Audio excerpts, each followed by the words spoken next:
Hello folks, Max Muir, Action for Dogs here. I promised to put on a post about hyperactivity. Quite a common remark that I get from a lot of people are that my dog's really hyperactive, my dog is over aroused. Some people have even remarked that their dog might be, or they've been told that their dog might be the equivalent of ADHD. Personally, I don't believe in ADHD in dogs. It's being a father, I know all about ADHD, but as far as dogs go, until science proves otherwise, I usually keep a different mindset on the subject. But addressing hyperactivity in dogs, or over-arousal or something like that, what hyperactivity isn't, and it's often referred to a dog being hyperactive, is, for example, you could have a working dog breed who's completely, some people might say, wired to the moon. Now that just means basically that your dog has a very strong pull towards the environment and what's out there.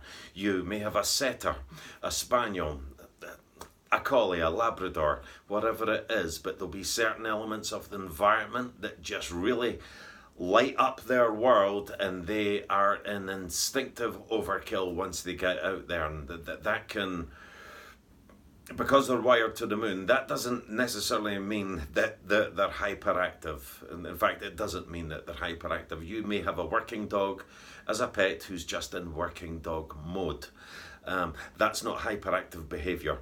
Hyperactive behaviour to me normally means frustration, and there are a lot of frustrations in those dog types if they don't get the outlet and the time to fully express themselves as dogs. And even with good willing owners and all good intentions, sometimes 2 to 3 hours a day is not enough for a dog. And it's not that you need to walk them further or for longer periods. It's more about what you do on them. Take a close look at your dog's behaviour. Take a close look at what it likes to do, whether it's scenting, whether it's searching, whether it's chasing. And there's usually some type of activity that you can implement to provide for what they're selectively bred to do, whether they're chasers. If they're chasers, lure coursing might be your way. If they like to run, agility might be your approach there. If they like to pick stuff up and carry it, retrieving's a very good thing to do. Tracking's a very good thing to do. But there's all sorts of outlets that you can give your dogs out there to satisfy that.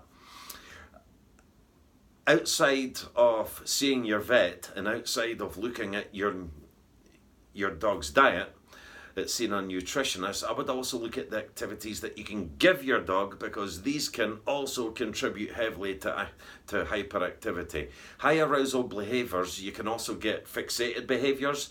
For instance, if you are out with your dog an hour at a time and you're spending 40 minutes of that time with a ball chucker, you can create a lot of adrenaline in that dog, and repetitive events, repetitive games that go on the same way, that can produce undesired effects in you. It's good to have all-round variety when you're talking about stimulation and enrichment for your dog, but there are certain activities that you really can that give your dog, that the dog finds it very difficult to come down from.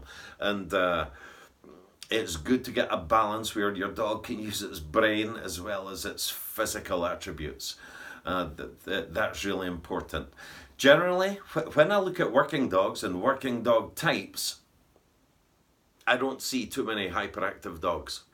I see dogs that do have a great balance in training, in lifestyle, and they have a good outlet for their instinctive needs, and that's very important in a dog. That's very important, especially that you get that groundwork off. As your dog transitions from puppy into adolescence, they are going to have a deep intrinsic need to satisfy those instincts and put them to work. Ask any spaniel owner who take their dog onto high ground with a good wind and long grass. They'll know exactly what I'm talking about. I know you do out there. So As trainers, we're influencers.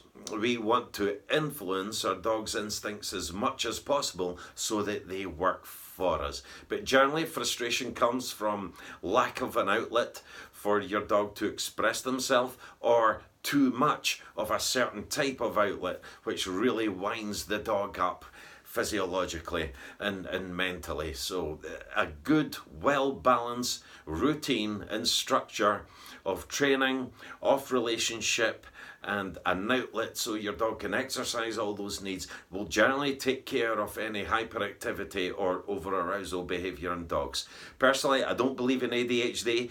I just believe in understimulated dogs or overstimulated dogs. They can get too much of a good thing as well, so that's something to note. But look at your dog, observe it, take careful note of your dog, see what it likes to do, and structure your training and your activities around your dog's natural talents. And if you do that, you shouldn't have too many problems dealing with hyperactivity.